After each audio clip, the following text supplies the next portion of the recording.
함께 볼 하나님의 말씀은 요한복음 6장 41절부터 59절까지 말씀입니다. 오늘 함께 볼 하나님의 말씀은 요한복음 6장 41절부터 59절까지 말씀입니다. 이제 다 찾은 줄 알고 41절부터 함께 보도록 하겠습니다. 함께 보시겠습니다. 자기가 하늘에서 내려온 떡이라 하심으로 유대인들이 예수에 대하여 수군거려 이르되 이는 요셉의 아들 예수가 아니냐.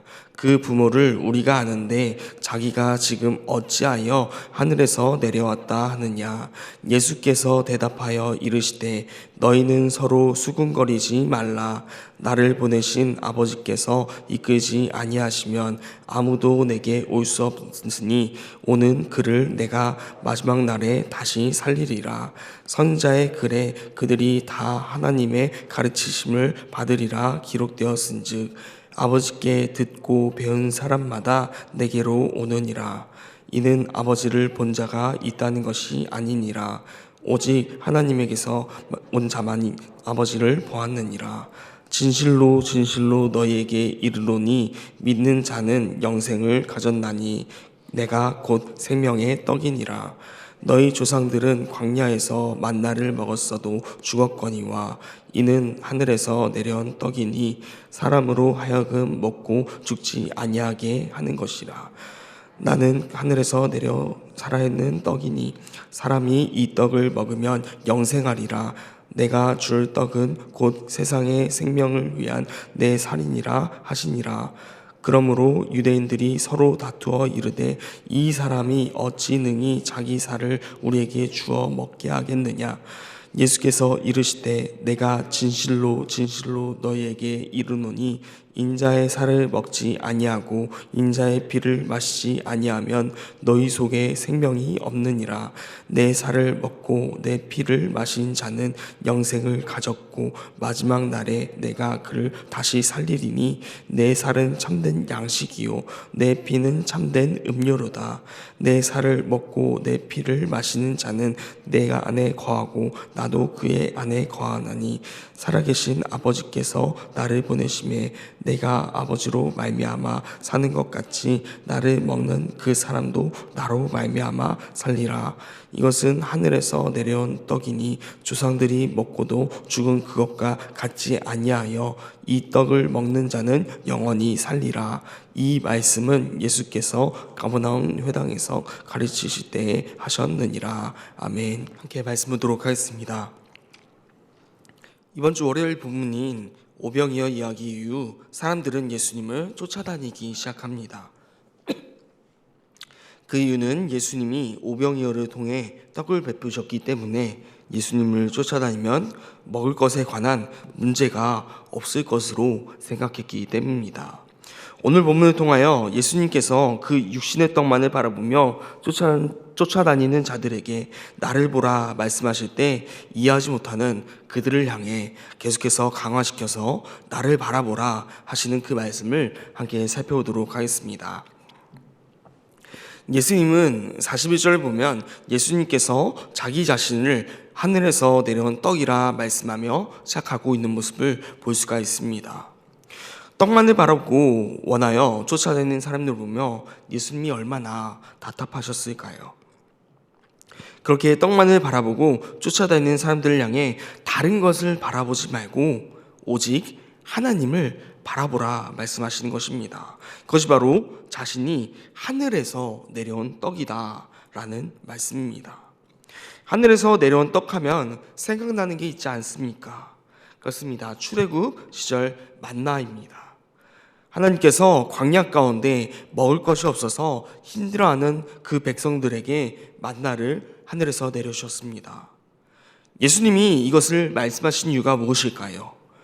어제 본문을 통해 너희가 나를 쫓고 있는 것은 떡을 찾아다님인데 광야 가운데 만나를 내려주신 것은 모세가 아니라 바로 하나님이었다 라는 사실을 말함을 통하여서 너희가 지금 나를 통해 찾아야 하는 것은 떡이 아니다, 하나님이다 라는 것을 말하는 것입니다. 하나님만을 바라보라 라는 것을 강력하게 말씀하시고 있는 것입니다.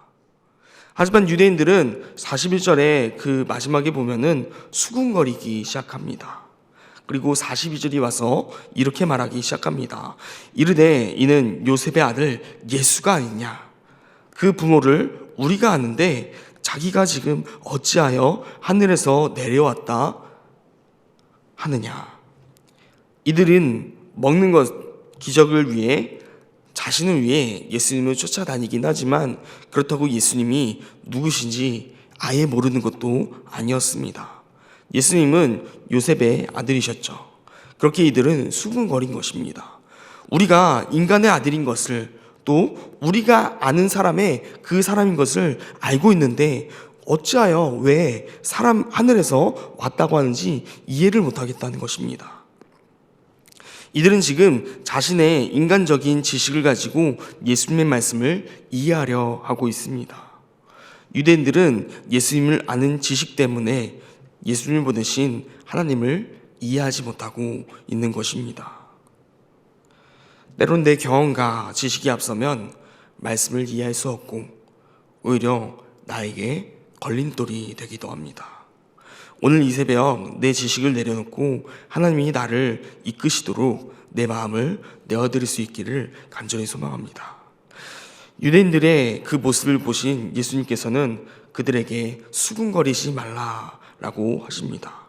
그리고 다시 말씀하시기 시작하는데 43절부터 46절을 통해 그들의 지식과 배경이 아니라 오직 하나님께서 그들을 이끌어 주셔야지 예수님께 진정으로 나올 수 있다는 것을 말씀하십니다. 44절 말씀만 함께 읽어보도록 하겠습니다. 44절입니다. 나를 보내신 아버지께서 이끌지 아니하시면 아무도 내게 올 수 없으니 오는 그를 내가 마지막 날에 다시 살리리라. 그렇습니다. 하나님께서 이끌어 주시지 아니하시면 예수님께로 나올 수 없다는 것입니다. 모든 주권이 하나님께 달려있기 때문입니다. 그렇게 자신의 지식과 배경을 의지하여 예수님의 말씀을 이해하지 못해 당황하고 있을 필요 없이 그 지식과 배경을 내려놓고 너희가 찾고 너희가 의지해야 할 것은 하나님이라는 말씀을 하고 있는 것입니다. 다른 것은 신경 쓰지 말고 오직 하나님만을 바라보라 라는 것입니다. 예수님께서 이렇게까지 말씀하셨는데도 사람들이 하나님께 집중하지 않자 예수님은 말씀을 더욱더 강하게 하십니다. 이어지는 47절부터 53절의 내용으로 나는 생명의 떡이라는 것입니다. 보통 사람들이 알아듣지 못하고 거부감을 느낀다면, 강한 반발이 느껴진다면 조금 더 약하게 말하며 자신이 주장했던 것을 넘어가려 할 것입니다. 그런데 예수님은 반대입니다. 오히려 자신이 말씀하신 하늘에서 내려온 떡이다 라는 말씀을 사람들이 알아듣지 못하자 더욱더 강하게 말씀하시는 것입니다.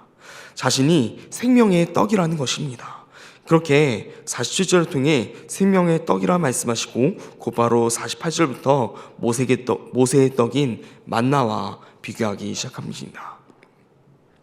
쉽게 정리하자면 너희 조상들은 모세의 떡인 만나를 먹고도 죽었지만 생명의 떡인 나를 먹는 자는 영생을 누릴 것이라는 것입니다. 그러며 하시는 말씀이 내 살과 피를 먹는 자만이 영생을 누린다 라고 말씀하십니다. 십자의 사건을 예표하는 것으로 그 살과 피를 쏟으신 십자가를 믿고 그 주님과 함께 한다면 모세와 따는 다르게 영원한 생명을 누릴 것이라 말씀하시는 것이죠. 하지만 유대인들은 이렇게 말씀하심에도 이해를 못합니다. 51절 말씀은 제가 읽어드리도록 하겠습니다. 그러므로 유대인들이 서로 다투어 이르되 이 사람이 어찌 능히 자기 살을 우리에게 주어 먹게 하겠느냐. 52절에 보면은 서로 다투어 이르되 라고 말하고 있습니다. 오늘 본문에서는 서로 왜 다투었는지는 직접적인 이유는 등장하지 않습니다. 그러나 일부 사람들은 예수님의 말씀을 이해할 수는 없어도 오병의 기적을 일으키신 분의 말씀을 받아들이려는 노력하는 그 자들과 또 살을 먹는다라는 말씀을 통해 식인으로 이해하고 그것을 이해하지 못하고 받아들이기 힘들어하던 그 두 무리 가운데 다툼이 있었지 않았을까 생각해 볼 수 있을 것 같습니다. 그런데 그 다음 53절부터 54절이 오늘 말씀의 핵심이 들어 있습니다. 53절과 54절은 먹다라는 뜻을 가진 단어가 각각 한 번씩 나오는데 다른 단어로서 나오게 됩니다. 53절과 54절 말씀은 함께 읽어보도록 하겠습니다. 함께 보시겠습니다. 예수께서 이르시되 내가 진실로 진실로 너희에게 이르노니 인자의 살을 먹지 아니하고 인자의 피를 마시지 아니하면 너희 속에 생명이 없느니라. 내 살을 먹고 내 피를 마시는 자는 영생을 가졌고 마지막 날에 내가 그를 다시 살리리니. 53절까지 먹다라는 단어, 53절 전까지 계속 쓰인 단어는 STO라는 단어로 음식을 먹다라는 의미의 단어가 쓰입니다. 근데 54절부터 58절까지 한 번을 제외하고 먹다라는 단어에는 트로고라는 생으로 씹어 먹다라는 단어가 쓰입니다. 예수님은 처음에 단순히 음식을 먹으라라고 하십니다. 하지만 사람들이 알아듣지 못하자 단어를 바꾸시는 것입니다. 바로 나의 것을 씹어 먹다라는 뜻으로 54절부터 트로고라는 단어를 쓰신 것입니다. 이것은 고상한 식사가 아니라 짐승이 풀을 뜯어 먹듯이 또 과일을 우걱우걱 씹어 먹듯이 예수님을 내 영혼의 유일한 살길로 붙들라라는 그런 말씀인 것입니다. 예수님은 단호하셨습니다. 고상하게 차려진 음식을 먹는 단계를 뛰어넘어서 예수님을 날 것 그대로 뜯어 먹으라 라고 말씀하고 있는 것입니다. 이해하지 못해 다투는 자들에게 주님 오히려 더욱더 강하게 나를 먹지 않으면 생명이 없다 라고 강하게 말씀하신 것입니다. 그렇게 예수님은 58절까지 내가 생명의 떡이다, 나를 먹으라, 나를 뜯어 먹으라 말씀하시며 더욱더 강하게 말씀하십니다. 58절에는 다시 먹다라는 단어 표현을 통해 뜯어먹다라는 표현이 함께 사용되는데 함께 다시 한번 58절 말씀을 읽어보도록 하겠습니다. 58절입니다. 이것은 하늘에서 내려온 떡이니 조상들이 먹고도 죽은 그것과 같지 아니하여 이 떡을 먹는 자는 영원히 살리라. 58절에서 조상이 먹고 죽은 것을 말할 때는 에스티오, 즉 점잖하게 음식을 먹듯 먹는다라는 단어가 쓰이지만 이 떡을 먹는 자라는 단어에는 다시 트로고 뜯어먹다라는 단어가 쓰이고 있습니다. 사람들에게 생명의 떡인 예수님을 먹어야 함을 소개시켜 주지만 그들이 이해하지 못하자 보다 더 적극적으로 나를 뜯어먹으라 말씀하시는 것이죠. 왜 먹다라는 단어를 구분해서 사용하셨을까요? 이 단어 가운데 예수님 말씀하셨자 하는 그 뜻이 있기 때문입니다. 예수님은 내 살, 내 생명의 떡을 먹으라 하실 때 52절에서 그들 가운데 다툼이 있음을 아셨습니다. 그런데 이 다툼이란 단어가 전쟁을 뜻할 때도 쓰이는 치열한 다툼을 의미하는 단어입니다. 그런 다툼 가운데 다툼이 일어난 이유가 무엇입니까? 예수님이 내가 생명의 떡이니 나를 먹으라 말씀하실 때 이해하지 못한 사람들이 거부하자 다툼이 일어나는 것이죠. 그런 그들에게 예수님은 더욱더 강하게 나를 뜯어먹으라 말씀하신 이유는 생명의 떡인 예수님의 말씀을 먹어야지만 직접 그 마음 가운데 받아들여야지만 예수님을 만나고 예수님과 함께하며 하나님께 나아가 영생을 누릴 수 있기 때문입니다. 그렇게 다툼이 벌어질 정도로 싫어하는 그들에게 보다 적극적으로 나를 뜯어먹으라 말씀하는 것입니다. 오늘 본문을 통해 우리의 삶을 되돌아볼 수 있으면 합니다. 우리는 어떠한 삶을 살아가고 있습니까? 유대인들처럼 그저 예수님이 일으키신 기적이 좋아서 아니면 따라다니면 떡이 생기니까 자신에게 이익이 생기니까 따라다니고 있지는 않습니까?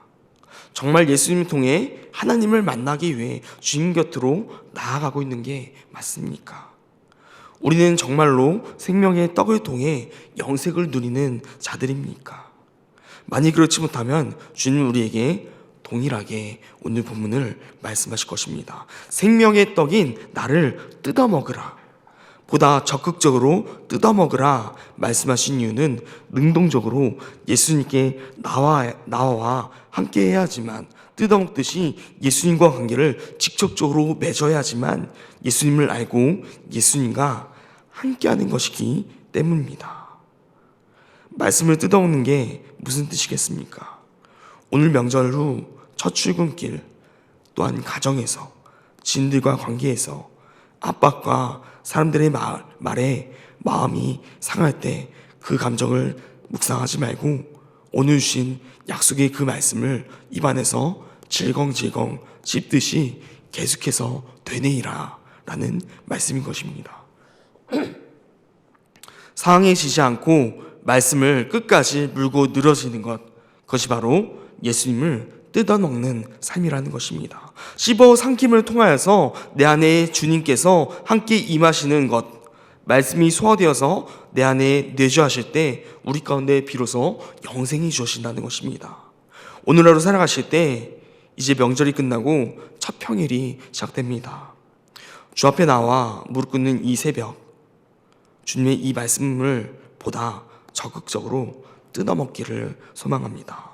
그렇게 주님이 내 안에 임하셔서 함께 하실 때 명절의 분주함을 뒤로하고 다시 일상으로 나아가 오늘 하루의 시작이 주님의 말씀을 뜯어먹어 소화시키는 삶이 되어서 오늘 하루 가운데 그 주님과 동행하여서 하나님 곁으로 나아갈 수 있는, 더욱더 그 주님의 말씀을 묵상하며 하나님과 동행하며 삶을 살아낼 수 있는 오늘 하루가 되기를 간절히 소망합니다.